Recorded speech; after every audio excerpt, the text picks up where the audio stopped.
Hey guys, it's Mel. Welcome to my channel. In this video I want to share with you all the books that I read during the month of November. It's actually the 28th of November today, so I have a couple of days left and I am in the middle of reading a book, and I want to share that with you at the very end of the video and also let you know what I'm thinking of it so far. But I am a week ahead at the moment filming wise, and I'd really like to stay that way, so I thought I'd film that today since, like I said, only 2 days left of the month. Anyway, let's get into it. This time around I'm going to show you the books that I liked in order from the one I liked the least to the one I liked the most. So the first book I'm going to show you is actually a book that I DNF'd this month, and that is Songs of the Humpback Whale by Jodi Picoult. I DNF'd this book because I found it too confusing and I just wasn't in the mood for constantly having to remember what time period we were in, or who the characters were, or anything like that. So I DNF'd it. I didn't hate it. I didn't hate this premise of the book. I didn't hate the characters, so I may pick it up again and read, although having said that, it is a library book, so whether or not I actually get around to that, I don't know. So the basic idea of this story is about a woman who, when her daughter is in her late teens, has an altercation with her husband and gets really fed up with him and his behaviour, and she decides to go and visit her brother. And it's about her and her daughter basically road tripping through America to visit her brother, and her husband then deciding that he needs to follow her, except he doesn't know exactly where she is, so he uses his skills as a humpback whale researcher and tracker to find her. So I liked the premise behind that. It sounded interesting. I enjoy Jodi Picoult as an author. I've read quite a few of her books and I've always quite enjoyed them. So I was quite disappointed to discover that I just wasn't really enjoying this one. As a general rule, I do really like books where there's some kind of secret or mystery that's happened in the past that characters in the present have to figure out in order to make their lives better in some way. So there was an element of that in the premise. I also really like books that have multiple perspectives, and I also usually really like books that swap between time periods. But in this one, I just felt that it was done too often. I found myself getting really confused about what time period I was in. One of the main characters, Rebecca, which is the daughter of the main character, whenever it's from her viewpoint, it is, I think, like 6 months before the main action, and I didn't actually realise that it tells you the date every time it comes up to her bit, so it took me a while to figure that out, which meant that I was getting a bit frustrated, apparently unnecessarily. But the other characters, when it's their point of view, they're talking in the present, but they tell a lot of stories about the past. So I was finding it was jumping around way too much, jumping between past and present and between points of view, and I just found it really tricky to follow, so like I said, I DNF'd it. The next book I want to share with you is Brave New World by Aldous Huxley. I gave this book 2 stars. I didn't hate it, but I just didn't particularly enjoy it. First of all, it's very strange. And I didn't really find that there was much of a plot. My partner Rowan actually expressed the opinion that he thought it was more about allegory than it was about an actual storyline, and I do agree with that. I think that the allegories in the book were really important, and they predict a rather startling disturbing future.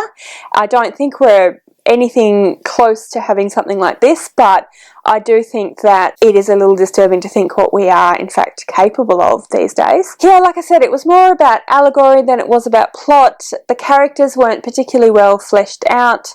There didn't seem to be a huge amount of motivation behind their actions, although for the most part that was actually by design of the society in which the characters live in the book, so that made sense. But because there wasn't a huge amount of sympathy generated for the characters, there wasn't really a storyline, I found it really difficult to enjoy. I can see why it is a classic. I can see why it's considered so important from a literary standpoint. There's a lot of really interesting comment on society and some interesting techniques in the story itself, but I just didn't really enjoy it that much, and just found it kind of strange and a bit of a slog, to be honest. So that was 2 stars for Brave New World by Aldous Huxley. The next book that I am going to talk to you about, I actually had to return to the library, so I will put an image of it just here, and that is The Edible Woman by Margaret Atwood. Once again, I found this one quite a slog, and I just didn't really enjoy it that much. I didn't hate it, but it's sort of similar to Brave New World in that I think there was really supposed to be a comment on society, a bit of sort of meta stuff going on, which took away, I thought, from the actual enjoyment of the story.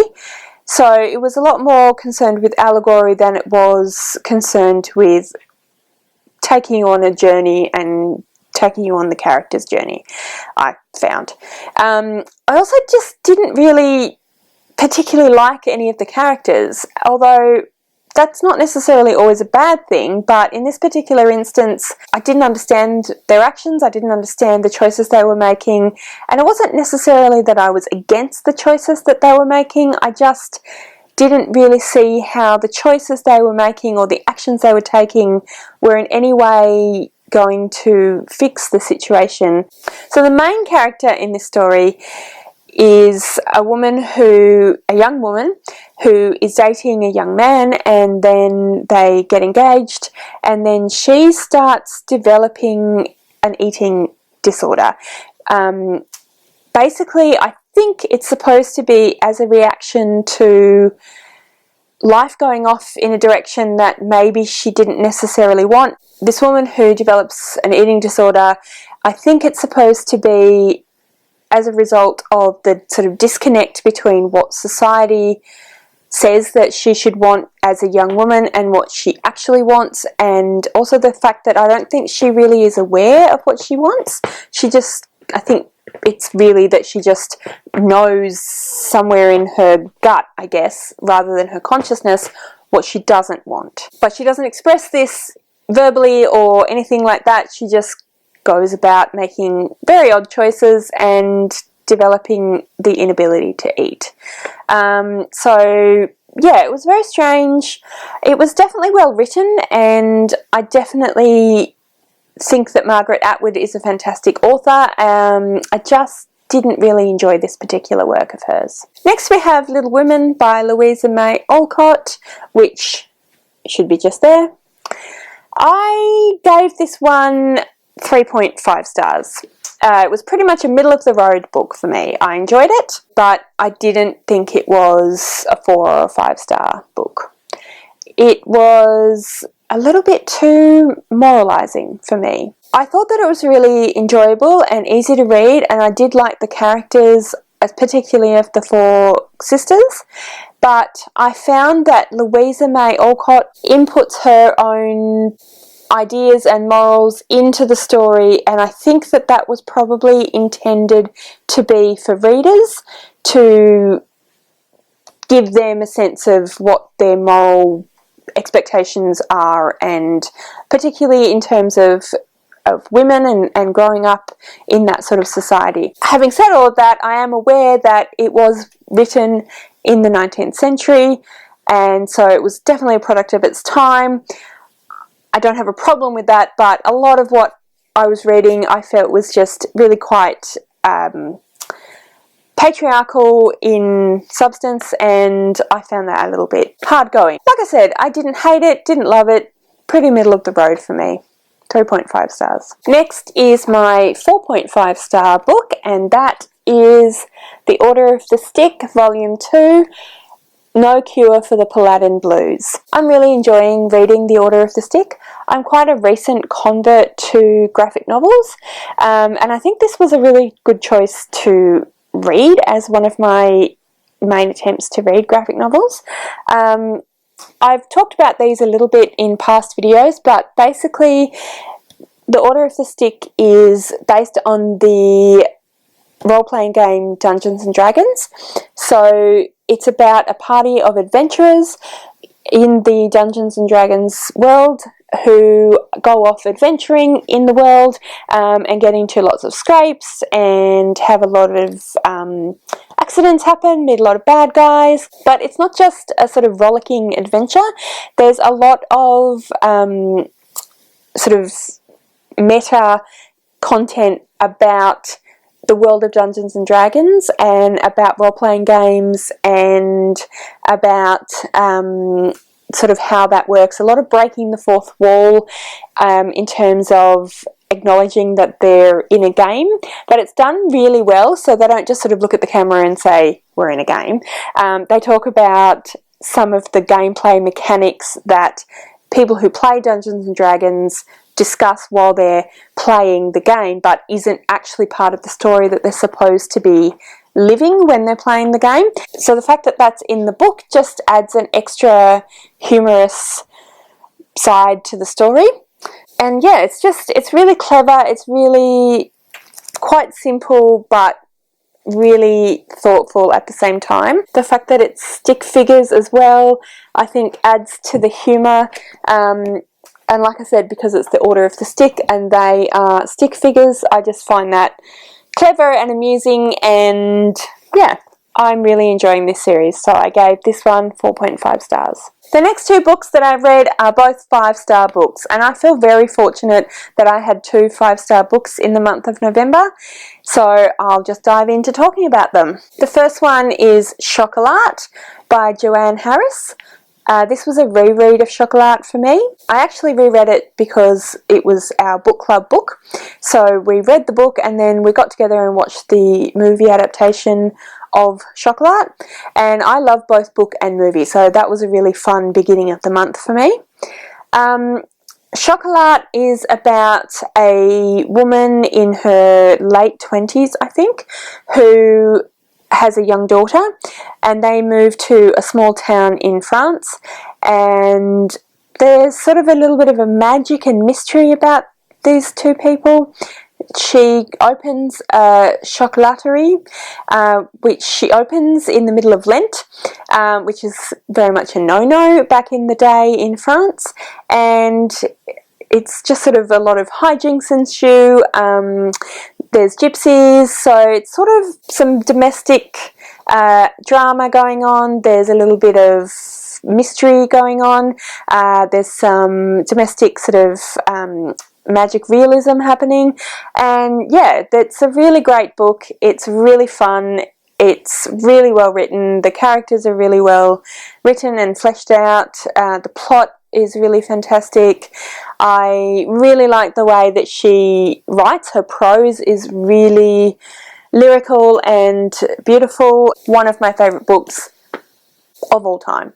Definitely recommend. Next up is a book that I had to return to the library again, so here it is, and that is Cersei by Madeline Miller. I love this book. I do think that needs a caveat though. I studied classics, so ancient Greek and Roman mythology and literature and history at university. So I love a myth retelling. I absolutely love reading books where they take a known myth or a known legend and put a fresh spin on it and give a backstory to a character that maybe we don't know much about or has always been presented in a certain way. So it was just totally up my alley and I really, really enjoyed it. I thought that Madeline Miller painted a really great character in Cersei. Cersei is always presented in mythology as being effectively an evil, man-hating witch who preys on men and does terrible things to them.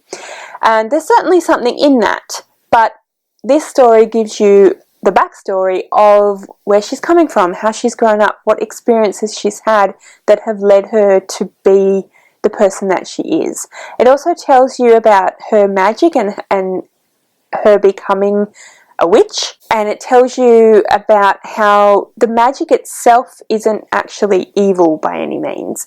So it's how Cersei uses it or doesn't use it that can be seen as evil or not. And I think that's done really, really well. And I really think that she humanizes this goddess and turns her into a character that is extremely relatable and extremely understandable. Not always nice, but definitely as a character that we can relate to.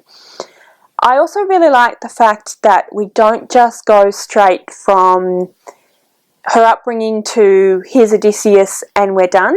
She actually brings in a whole different host of myths into the story and gives you more of the background of a lot of those myths that we know something about that we don't necessarily have an underlying context for. So for example, she introduces Jason and Medea. They come to Aiaia, which is where Cersei lives, and they ask her to basically absolve them of killing Medea's brother. But Cersei doesn't actually know that that's what they're asking for. They just ask her to absolve her of them of something, and she does, because Medea is actually her niece, and then she finds out what it is, and she has remorse for her actions, and she worries about Medea, and she says to Medea that I don't think you've made the right choice here. I don't think you should have done this thing. I don't even think I should have absolved you of this thing. This is going to lead to bad things down the line, which of course is absolutely true. For those people that don't know the story of Medea, she was a princess in a place called Colchis. Jason came from Greece seeking the Golden Fleece, and he was given all sorts of trials by Medea's father. Medea helped him, and then they ended up murdering her brother to escape Colchis and escape Medea's father. But Medea has a tragic end in the end, because she kills her children after many years. She ends up being jilted, and she kills her children as a sort of payback to Jason. And realistically, if she'd listened to her aunt Cersei, who is always, like I said, painted as an evil witch, then maybe that wouldn't have happened to her. So I just thought it was really nice the way she's woven lots of those different myths and connected lots of those different myths and stories into the overall story. I don't know whether it's something that you would enjoy if you didn't have the background knowledge of the myths. The style of writing is reasonably sparse, and you don't necessarily get a lot of story outside of Cersei's point of view. So that could be something that could put some people off, but I just thought it was fantastic. 5-star book. I really, really enjoyed it. And the last book that I want to talk to you about today is this book, Rivers of London by Ben Aronovich. As you can see, I am about a third of the way into this book. I'm really, really enjoying this book at the moment. It is quite reminiscent for me of Douglas Adams, who I really like, and Neil Gaiman, who I also really like. So if you like either of those authors, I think you'll really enjoy this book. I'm told that this is the first book in a series, so I'm really excited to finish it and get a hold of some of the other books in the series. Yeah, so really enjoying this book. Definitely think that I will get it read by the end of November. So far, it's about a young copper who discovers that there is in fact magic in the world and that wizards exist, and so do vampires and werewolves and gods of rivers and all those sorts of things. And he's been apprenticed to a wizard who is also an inspector in the Metropolitan Police Force in London, and so he's discovering all sorts of horrendous new things about the world and about being a police officer that he didn't know anything about or expect, and it's really fun, it's well written, I'm really enjoying. So that concludes my wrap up for November. If you have read any of the books that I read in the month of November and you have a similar opinion to me or a very different opinion to me, please comment below. I'd love to know what you thought of them. Please do find me on Twitter or Instagram or Goodreads if you'd like to be friends in another social media context. I have linked those on my main channel page. Thank you so much for watching this video. I really hope you enjoyed it. If you did, please give me a thumbs up. Consider subscribing to my channel, and I'll see you next time.